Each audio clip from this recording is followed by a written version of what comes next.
In recent years, February has been the worst month for the stock market, except in 2021, where it seems like everybody is making some huge gains in their portfolio, including myself, which is great to see, but at the same time, I think this might be coming to an end very soon.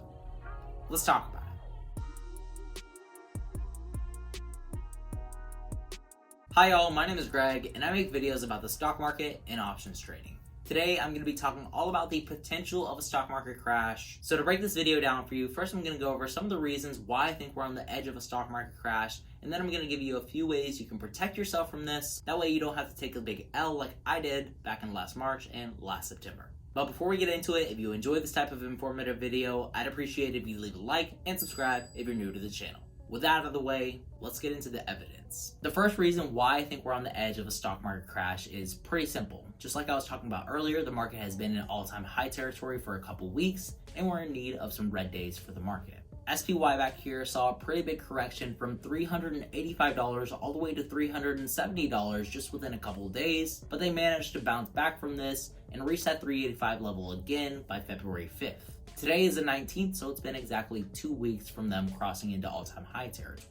With the stock market at record valuations, it's getting harder and harder to determine good value stocks, getting harder to buy into these stocks, and our money just doesn't stretch as far as it used to just a couple weeks ago when SPY was at $370. So because we have less buying power now than we did a couple weeks ago, we're creating less demand, and the stock market has a lot less room for upside. To make up for this demand, people are taking out leverage or borrowing money from their brokerage. They're putting this money into high-risk trades such as options trading and also penny stocks. And this is where things really start to unfold.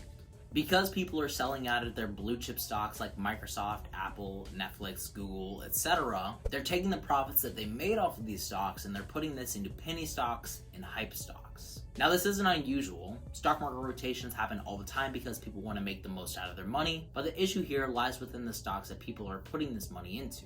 And that again is into penny and hype stocks. Think GME, BNGO, and more recently, Tilray and Aurora Cannabis. And there's a few things that all four of these stocks have in common. First of all, they're all pre-revenue companies, meaning that they're losing investors' money, but people are buying into them anyway, expecting that they're going to be turning a profit in the future.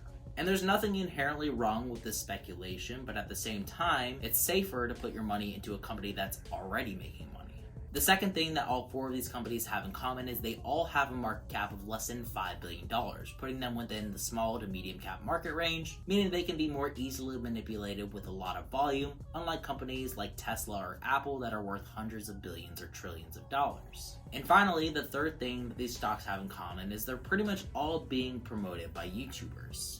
And there's nothing wrong with promoting stocks and sharing your ideas about different investments. I do this all the time with the stocks I really believe in. But the more views that these videos get, the more likely people are to buy into these stocks and create unrealistic valuations. For example, there's no way that BNGO should be valued at a $4 billion market cap. And before you get mad at me and click off of this video, just hear me out for a minute.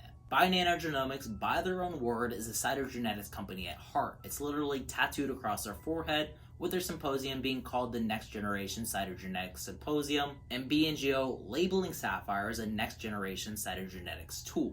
The entire field of cytogenetics is estimated to be valued at around $3 billion by 2025, which means even if Bionano Genomics was able to replace literally every single tool in the cytogenetics field and perform every cytogenetics test, they're still valued well above the 5-year projection for the entire market that they're targeting. That's not to say that Bionano Genomics can't diversify and come up with new technologies or make Saphyr to where it can do other types of clinical tests, adding value to their company, but that's just not the reality of the situation that they're in right now.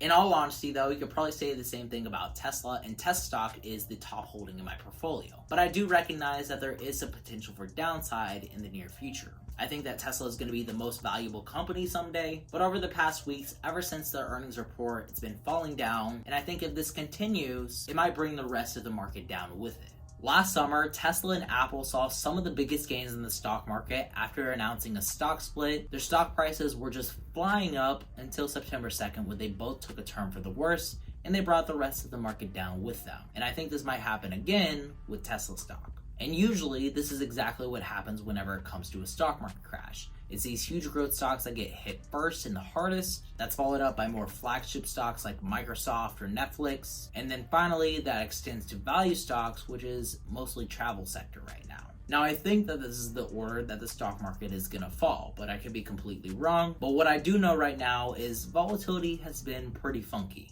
VIX back here has been all over the place over the past few weeks. They recently caught a support at around the $20 level. They flew up to $36, almost doubling in price. And I think that this might happen again.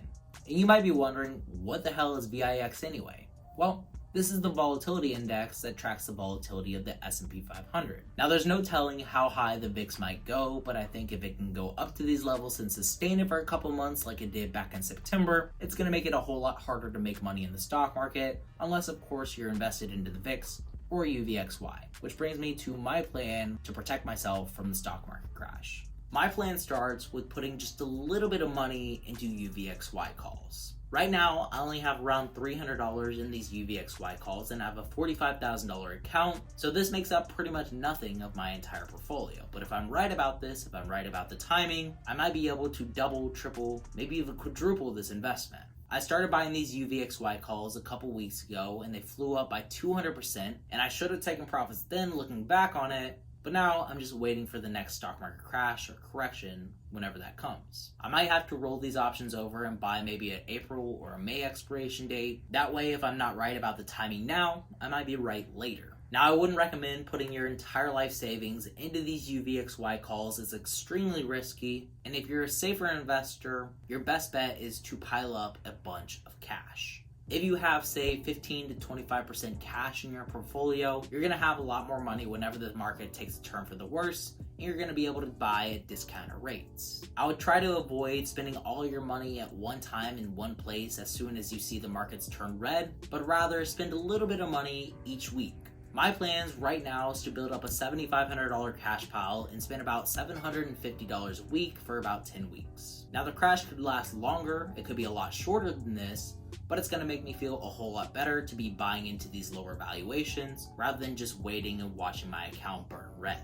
So each week I'll be spending around $750 on whichever stocks I find the most value in. And if you want to see what stocks I'm buying, I post all the trades that I make over on my Discord, which is going to be linked in the pinned comment below. But anyway, of the $750 that I'm going to be spending each week, $500 is going to go into safer investments like your FANG stocks, and then $250 or so is going to go into growth stocks that I really believe in. For me right now, this is Fulgent, this is SSPK, and maybe even a little bit of Palantir. I've still got a lot of research to do on Palantir, but at least from what I've heard, this is a pretty good investment. And if you want me to make a video on Palantir stock, make sure to leave a like on this video, and if we can get 100 likes, I'll make that happen for you guys. So to summarize my plan here, I'm planning to spend $750 a week of the cash pile I built up, $500 of that being in safer investments, and $250 putting into growth stocks. And I've got some UVXY calls that might help me out and build up a little more cash if I'm right about the timing of the stock market crash. All signs seem to be pointing towards a stock market crash, but I could be totally wrong. But I think if it walks like a crash, it talks like a crash,